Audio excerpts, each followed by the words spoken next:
Hello, and welcome to the 404 Media Podcast, where we bring you unparalleled access to hidden worlds, both online and IRL. 404 Media is a journalist-founded company and needs your support. To subscribe, go to 404media.co. As well as bonus content every single week, subscribers also get access to additional episodes where we respond to their best comments. Gain access to that content at 404media.co. I'm your host, Joseph, and with me are 404 Media co-founders Sam Cole. Hey. Emmanuel Mayberg. Hello. And Jason Kebler. Hello, hello. So later this week, we will be uploading a recording we did in Los Angeles. We've sort of been a bit stacked up with bonus recordings. I feel like every week we've published something. We had the New York one, then we had a comment show for paying subscribers as well. Now we have this LA podcast. Jason, just briefly, do you just want to remind people sort of what that event was and what we spoke about and maybe what they can hear in that bonus pod coming later in the week? Yeah, it was about the technology that ICE uses for its raids and mass deportation campaign. It pulled together a lot of our reporting over the last few months. And we did this, it's now been a month somehow, but it just took us a minute to get it edited and out. And as Joseph said, we've been stacked, but I remember what we talked about, and it's still totally relevant today. So please check it out. Yeah. And one thing I'll add just on ICE technology. So today I went to go check the ICE procurement records, which I very regularly do. And I saw that ICE can carry on with its purchase of $2 million worth of spyware. They bought this in 2014. It was blocked by the Biden administration.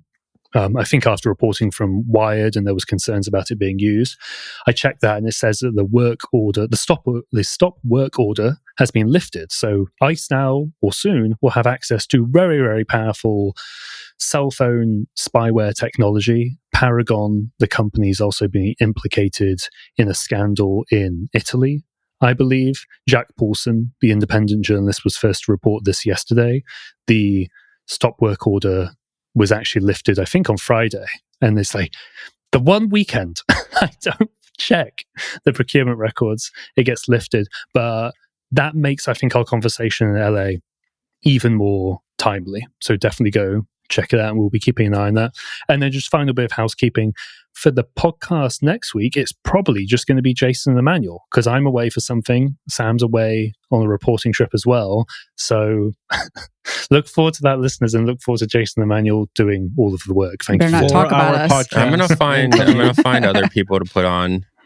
That's fine. I mean, We're gonna grab people off the street. Do it. Sure, why not?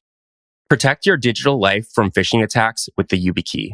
We found over the years that Yubico's small, sturdy, physical security key is the best way for us to secure our accounts from takeovers and AI-powered cyber attacks. What I like best about the YubiKey is that, unlike basic MFA like text message codes or authenticator apps, you just do a quick physical tap to verify your login.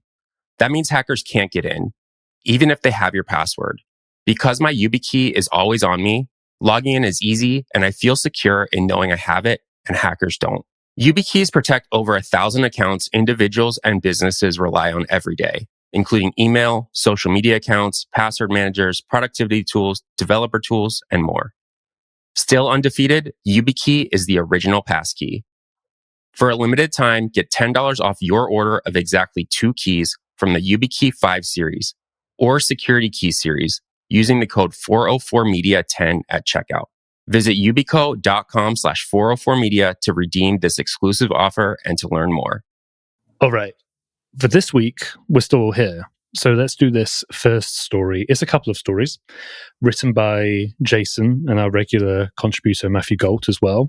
The first one is Trump Take Lego. And I'm just going to read out the second headline as well, even though we'll talk about it in a bit, because the context is the tariffs. Trump tariffs cause chaos on eBay as every hobby becomes logistical minefield. Well, let's go back to Lego first of all. Jason, what's your first Lego memory? I'm not a Lego guy, to be honest. My brother and my sister are super into Lego, and they're both younger than me. I find I find Lego brand bricks to be pretty difficult to put together. Doesn't work very well with my brain. And so I never got into it other than I just remember like my brother and my sister always asked for Lego stuff for Christmas and for their birthdays and things like that. Whereas I asked for, I don't know, cool sports stuff. Video games, things of this nature. I will say another like core memory for me though is at my very first journalism job, where I was an intern fact checker. I fact checked an article about Legos and specifically about AFOLs, which are adult fans of Lego. And I believe the article was published and called them Legos as opposed to Lego brand bricks. Right. And we got many, many, many letters to the editor. It was at a magazine, so it was printed in a magazine. And you're not supposed to call them Legos. Like the company gets mad about it. The fandom gets mad about it. Lego is the brand. So they're Lego brand bricks, Lego brand blocks. Don't call them Legos. People will be mad.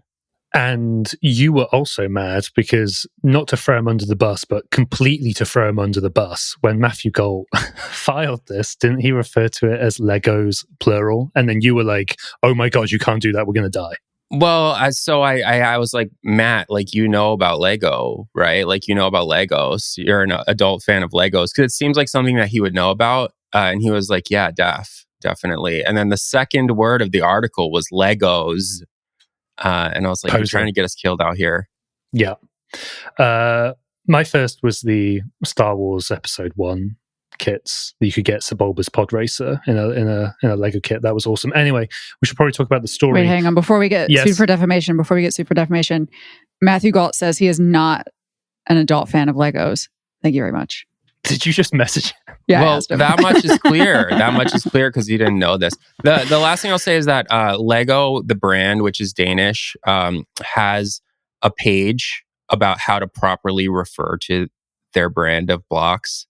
And it's very serious. It's like Nintendo level of like, do not mess this up or we'll be very mad. We must protect our intellectual property, etc. So kind of interesting. And Jason, what does Lego mean? Dude, I have no idea. It means play well. Okay, on to actually talking about the story. I did a lot of Lego when I was a kid. So, headline, Trump take Lego. What is happening with Lego here? What are they stopping exactly? And then we'll get into the reasons why. So what's actually changing here? So Lego has this program called Pick a Brick. And it is basically a website where you can buy Lego bricks, but you can buy them individually. So you can buy like the different heads of the minifigs, which are the little characters. You can buy like different connectors. You can buy regular blocks. You can buy different feet and things like this. And as I understand, it's a relatively new feature, as in like from the last several years, because for many, many years, there were like third-party companies that were assembling little sets of like 10 square blocks, like 10, arms for minifigs and things, and sending it because there was no like really good way to buy individual Lego bricks. And then eventually Lego launched this program called Pick a Brick where you can buy them individually. And last week, they announced that if you're in the United States or Canada, you won't be able to buy a huge number of the bricks from this program. Let's see, more than 2,500 different types of bricks are no longer available in the United States. And that is because of this thing that we're going to talk a lot about called de minimis, which is this tariff waiver program that has been around for a long time in the United States, where if something costs less than $800, you don't need to pay tariffs on it. And so this made things really easy for people who had different hobbies or who were into fashion or who just like to buy things from overseas. You could buy a shirt from like a British like clothes company and you wouldn't have to worry about tariffs. And that is now over. That ended on August 28th. It ended on Friday. Friday was the last day. And so right. Announced a long time ago, of course, and we all knew this was coming. And I feel like some people were like, oh, the tariffs already happened and things aren't that bad. It's like, well, no. Now it's happening for these sorts of purchases. So people are going to actually notice. Now it's happening for like individual people, because it was happening for companies for a while where it's like, oh, I'm importing tons of raw material to sell at my store or to like do something in the US. And I'm going to like maybe pass that cost on to consumers. But now it's like, if you're buying an individual item from a store overseas, this is something that you will encounter. And crucially, Trump ended this for China back in, I think, March. Like a few months ago, he ended it for China, but it was still a thing for other countries where you didn't have to pay this. And there's a few reasons, sort of like why de minimis has ended. I think one, it's just like part of Trump's like vindictiveness and sort of like anger about international trade. But companies like Temu and Shein in China were abusing this system. So like they were selling huge amounts of products to the United States, and rather than shipping them over on big container ships, they were sending like lots of small shipments of less than $800. And so they weren't paying tariffs. And that was like, that was a problem, sort of like, you know, I guess some people had a problem with it. Basically. Yeah, some people had a problem with it. I mean, it led to like lower priced goods in the United States, but basically, like they were abusing a loophole in the system to do this, and so that's why it ended in China first. Also, there's like a lot of people in the Trump administration and just like people who are very hawkish about this sort of thing, saying that these small packages have been abused to like import fentanyl into the United States, and it's like, don't think that is the main mechanism, but like that was some of the political narrative that was used to close this loophole. And I mean, so anyways, it's like you can go on Lego and buy a brick for $1, like buy just like a single piece. But like now, because of the end of de minimis, importing that to the US to an individual customer is like a gigantic pain in the ass. And so Lego is like, we're just not going to do it. And people even had bricks in their shopping carts, and then I think, according to posts on social media, they saw them removed from those shopping carts as well. So they were planning to buy their Lego bricks, and no, sorry, you can't do that anymore. As you said, it's not just the US, but Canada as well. Any idea why the Canadians were implicated as well? Like, because sort of the tariff stuff doesn't apply there. Did Lego say? Yeah. I mean, because they were shipping to a warehouse, like a logistics center in the United States, is sort of like my understanding of why Canada was cut off as well, because there was not like a direct from Denmark shipping situation to Canada. They were like running it through a logistics center in the US. And so those were impacted as well. I will say that Lego has been talking a lot about how they're trying to build more like manufacturing centers in the United States, which is sort of the stated purpose of a lot of these tariffs. And, you know, who knows how long that takes, but, you know, building Lego bricks is not as complicated as building an iPhone. And so I would imagine that eventually maybe they'll relaunch this program. Well, you can still buy some of the bricks from this program. The most popular bricks, they said, you can still buy because they're like already based in the US. Like they're shipping them to the US at such a large quantity that they're coming in through like more normal means versus like being shipped directly from Denmark to individual people in the US. Yeah. And as you say, making Lego bricks probably less complicated than making an iPhone. So why doesn't Tim Cook just produce build the iPhone out of Lego in the US with Lego? And then that would solve all the problems. And then he doesn't really have to go give Trump like a gold carrot trophy or statue or whatever it was. But I think that would solve everyone's problems. So if we zoom out slightly, that's kind of all of the the big mess that's happening with one hobby, a big hobby, Lego's popular, but one singular hobby. But this other piece that I mentioned, Trump tariffs cause chaos on eBay as every hobby becomes a logistical minefield, obviously implicates everything. And the deck, sort of the subheadline of the article, says, quote, buying cameras, retro games, board games, skincare, flashlights, sex toys, watches, and anything else from overseas just became far more complicated, slow, and expensive. I think we understand the more expensive. Can you just explain the complicated and slow? Yeah, it's because it's not just, hey, you have to pay this tariff. There's like a logistical aspect to paying the tariff. And so it's hard to say how this will play out in the long run. And a few readers have said, well, this has basically been the system in Europe for a long time, because Europe doesn't have de minimis in most countries. I believe in probably none, but I'm not sure. Don't check me on that. But basically, it's like when I send shirts from my apartment in LA to our readers in Germany, for example, they have to go pick it up from the post office often and pay a tariff there. And it's like, that is a process. And so what is happening is, one, a lot of the national mail carriers have stopped shipping to the United States for a minute because they don't have the logistical infrastructure set up to deal with the US customs system.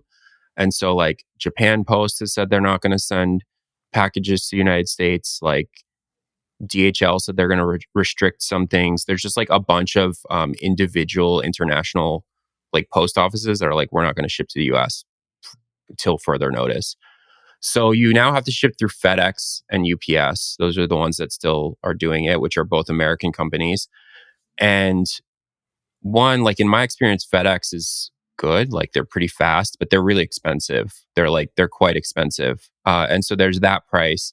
But now when you get a package internationally, the package is not just going to come directly to your house. It's going to clear customs at the border. And like, who knows how long that will take? Like, it could be quick. It could take days, according to some eBay sellers I talked to and some people who are posting about this, and small companies are like, packages are getting held up for days at the border. But then when it goes through, it's like you have to log into FedEx's like website to go pay the tariff before it will get delivered to your house. And it's just like adding all this friction, and it's annoying. Yeah. It's like crazy additional steps that lots of people aren't used to, basically. Lots of people aren't used to. And like this article, it's affecting like eBay sellers, Etsy sellers, like really small businesses, people who do this like on the side. And I've heard from a lot of people saying like, I have a metal band in Norway, and some of our customers are in the United States. And it's like, I don't have the time or energy like to jump through these hoops to send like 2 vinyl records to the United States occasionally. So I'm just not going to do it. And so it's cutting off a lot of people who want to buy things from overseas. And it's like, maybe it's, American exceptionalism or just like how I was raised. But I'm like, I'm not used to that. Like, this is not the capitalism and commerce that I was promised growing up. It's like, I'm very used to, oh, you can buy anything from anywhere and they'll send it to you. And like now that is simply not the case. And there's like all these small businesses that won't do it. I first became aware of this because I'm into film photography, and not almost all, but many, I would say like 50% or more of the vintage film cameras that are on eBay are shipped from Japan. And that's because Canon and Nikon and Pentax and like all of these big camera companies are Japanese companies. And so there's just like more stock there. And also film photography remained popular in Japan longer than it remained popular in the United States. And so there's like a lot more businesses that have the cameras, that refurbish them, that, have stayed in this business. And so like I bought several of my cameras from eBay from Japanese sellers, and it used to be really simple. I just like bought it, and then I paid like usually $20 shipping, and it came, and I didn't have to think about it. And I messaged a bunch of Japanese eBay sellers and I was like, what is the process going to be? Am I going to have to pay tariffs? Like, am I not? And it's all over the place because some of the sellers are doing what's known as like duty paid shipping. So they are paying the shipping, they're paying the tariffs beforehand and they're including that in the overall price. So the overall price is going up. Others are saying, well, we're going to sell it for cheaper, but you're going to have to do the importing side of things. And so it becomes like if you're a price conscious person, which I am for a lot of these hobbies, I'm like, I want to get a good deal. So if you're buying stuff on eBay, you probably want to get a good deal. You're having to calculate like which one of these cameras is going to be easy to get. Like, am I going to have to go to FedEx to pick it up? Am I going to have to pay the tariff there? What is the tariff going to be? And eBay has like a page to help you with this. And the advice they give is like, look up all this information that you don't have and aren't used to looking up. It's called harmonization tax code. Like, it's basically numbers. A tool that they're offering, right? Or they point people towards? They point it to a US government tool. And that's just a list of like millions of different types of products. And they all have a tariff code. And you have to like put it in there to figure out like what rate this product is tariffed at. And that website sucks and it's broken half the time. It's just very difficult to use because it's like a US government website. And then it's like, then eBay says literally, quote, apply some math. And it's like, I love to apply some math. Like, what math am I applying? And then it's like, buy it. And then the advice they're giving to sellers is like, expect negative feedback from buyers who can't figure this out and blame you. Wow. And if you've ever sold anything on eBay, bought anything on eBay, it's like feedback is how that entire website runs. Like if you start getting negative feedback, you get dinged in the algorithm, people stop buying from you. Like it's a real nightmare. And so this is like, it's just a shit show. And it's for every hobby. Like after I wrote this, like people who are into anime figurines were like, I cannot get my waifus anymore. Like I can't buy yarn. I can't buy like all this stuff that's just made elsewhere. Like all of these hobbies, if you're into vintage anything, it's not like we're making new vintage film cameras in the United States. And so it's just a mess.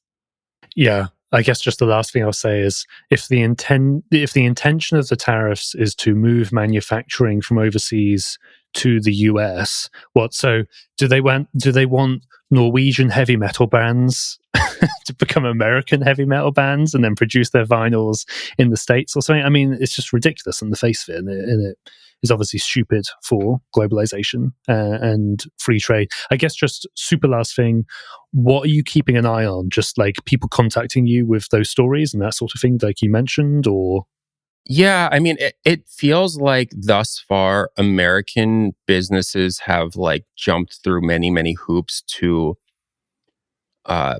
make the tariffs look to consumers like they're not impacting prices, like they're not impacting people in any way.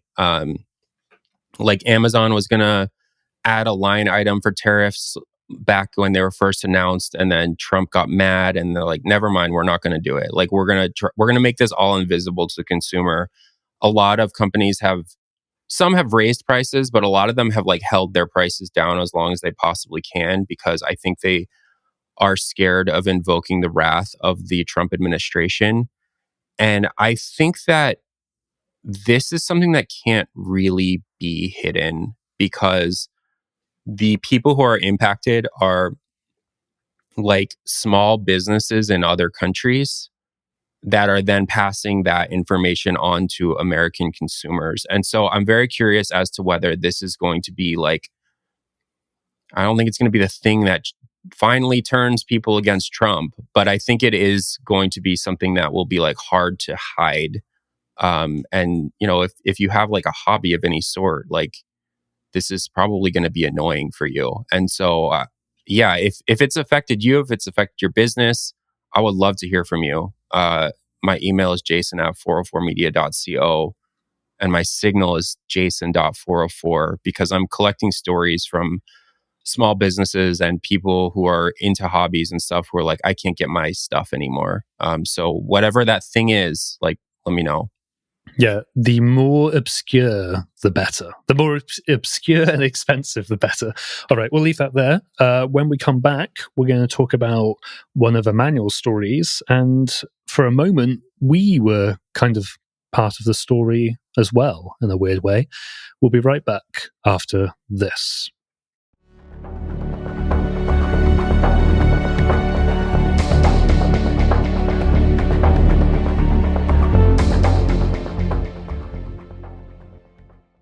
This episode is sponsored by BetterHelp. Do you ever catch yourself opening up to your barista or asking a hairdresser for advice? It happens. Sometimes we just need to talk and vent, and the person that's closest becomes our pseudo-therapist. But when it comes to things like relationships and anxiety or stress, it makes a difference to talk to someone who's actually trained to help. That's where BetterHelp comes in. With over 30,000 therapists, they've served over 5 million people globally.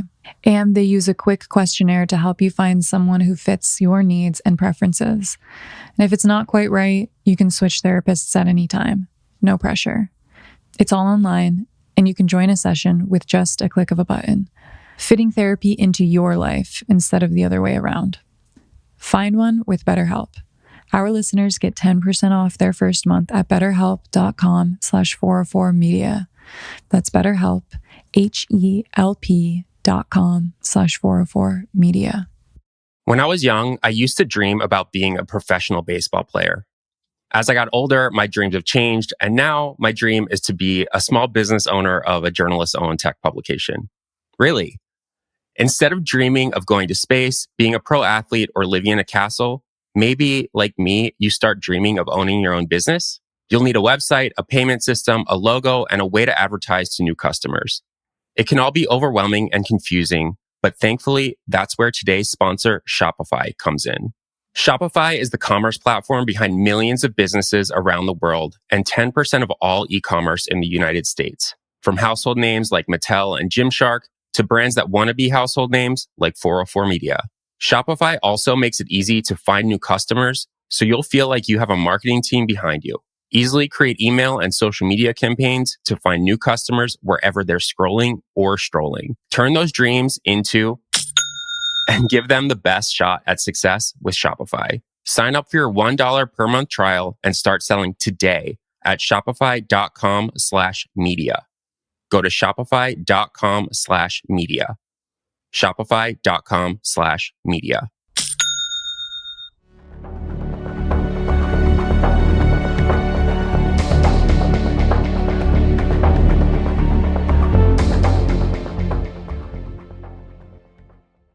All right, and we are back.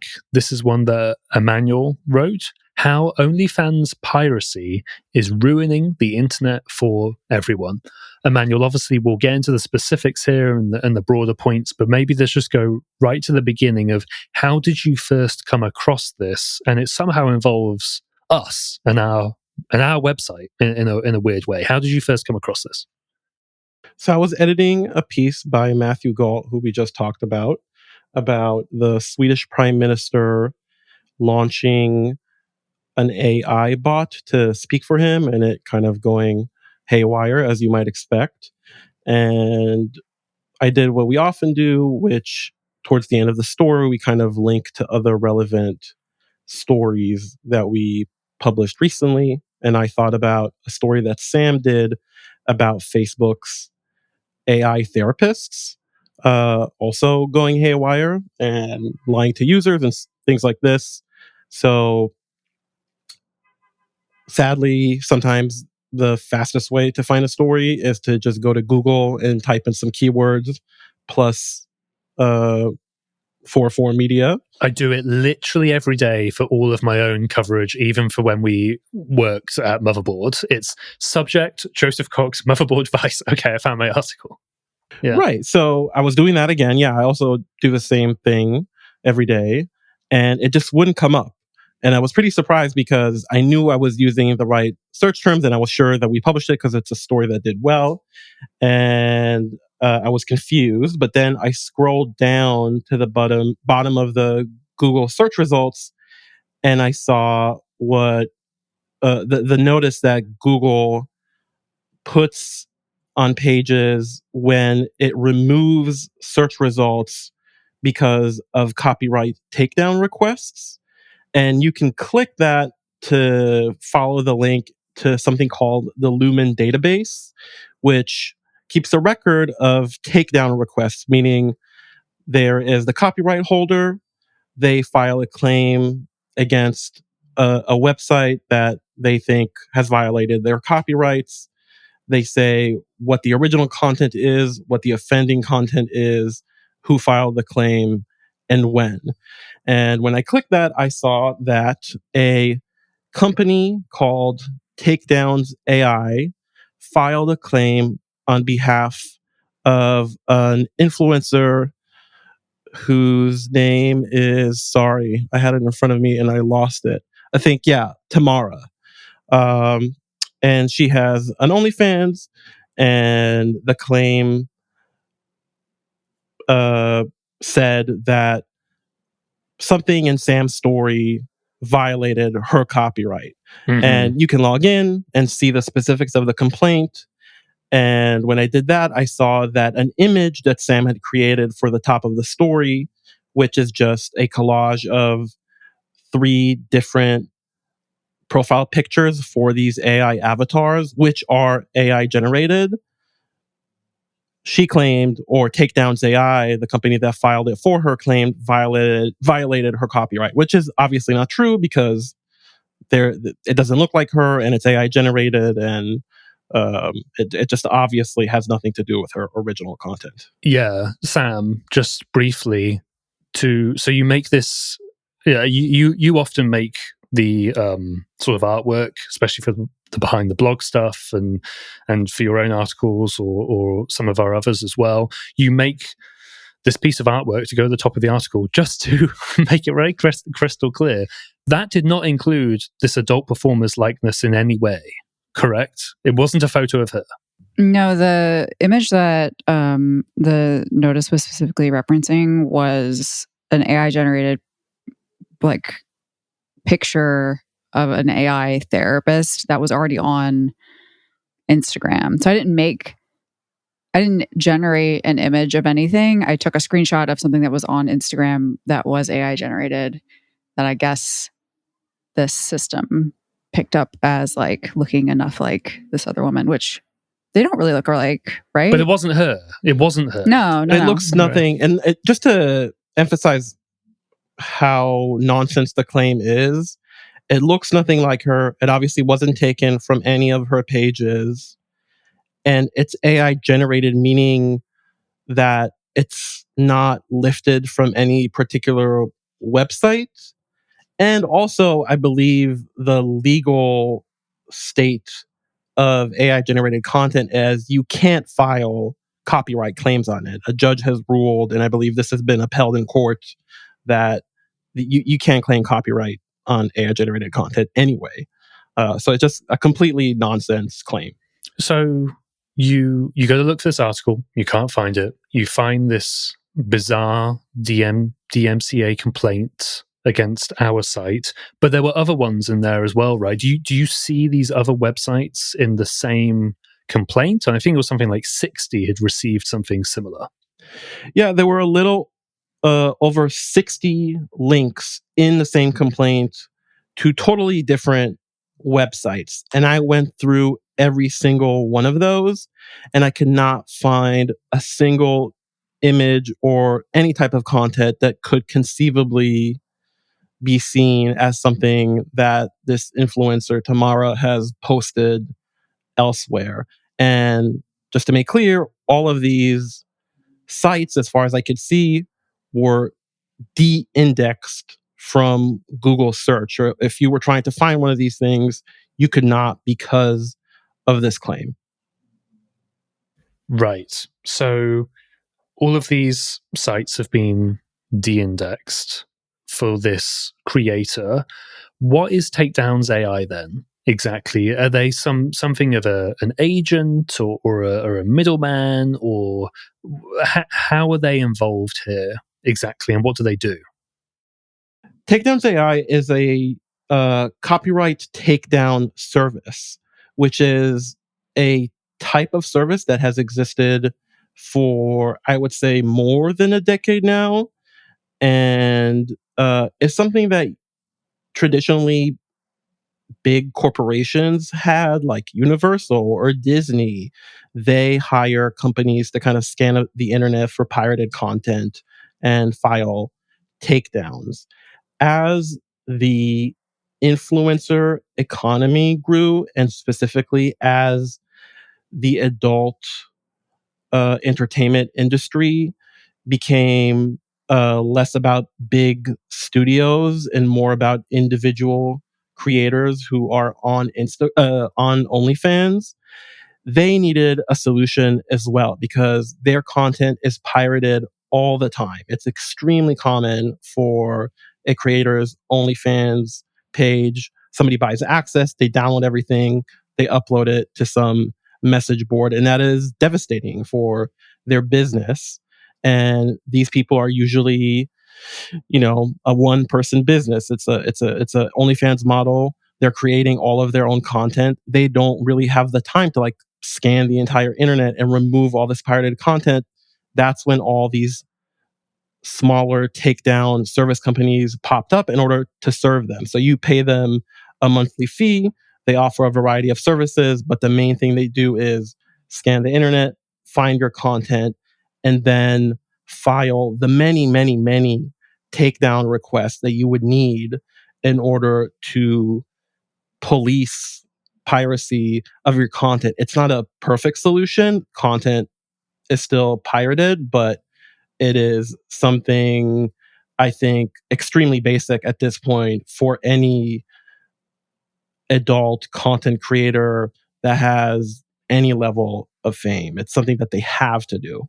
Yeah. And it's also obviously impacting sites that don't have that aren't violating these people's copyright. And, it says they do it through facial recognition, keyword searches, and human reviewers to do this. So it's a pretty active process, it seems, right?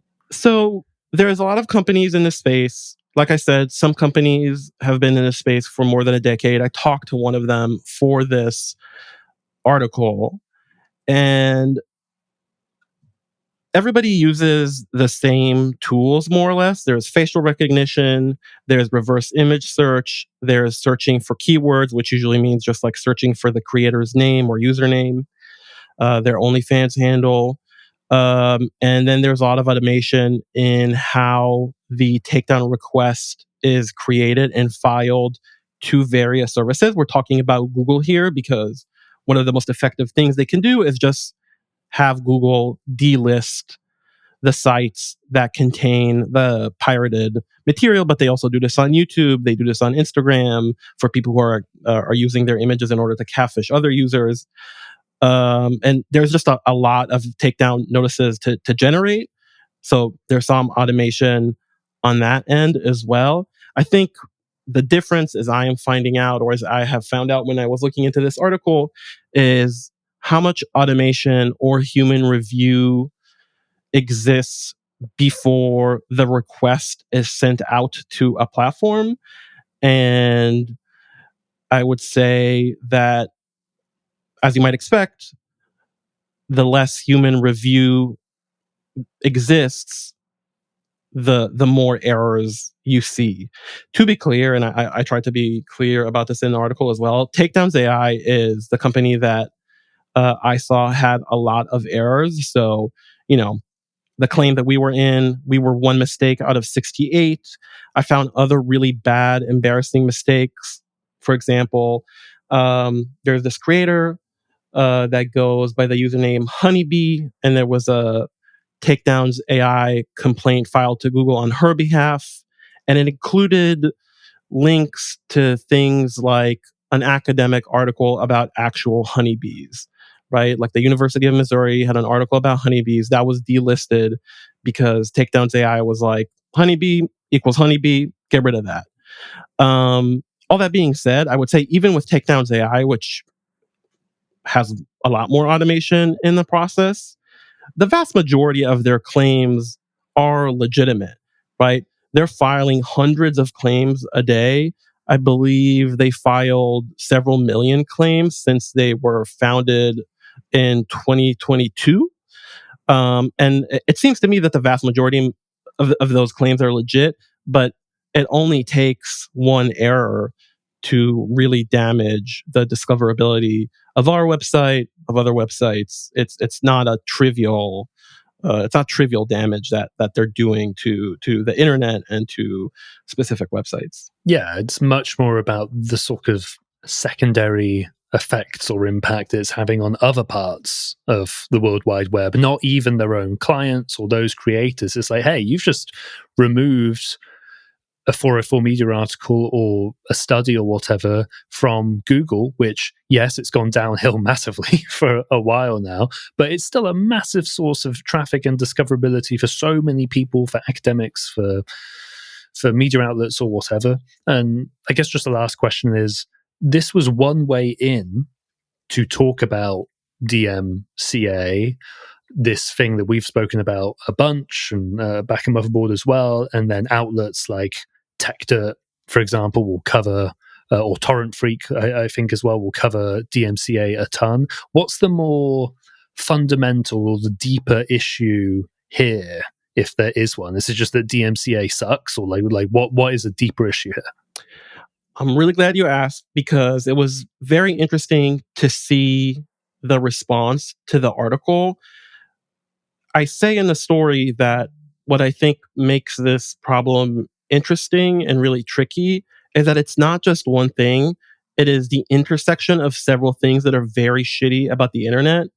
And one of them, clearly, as you said, is this DMCA takedown process legally and on specific platforms is very flawed. And we've known this for many years, right? Like the way I think this comes up most often is on YouTube, there's Content ID.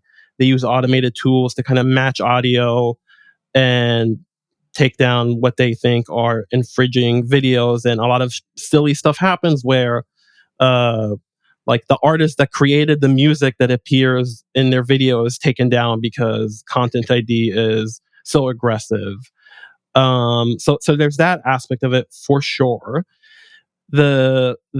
The one that people don't think about very often, and it's the reason that I mentioned it in the headline and kind of the reason I led with it, is like this OnlyFans piracy problem. It's like, this is a really big problem.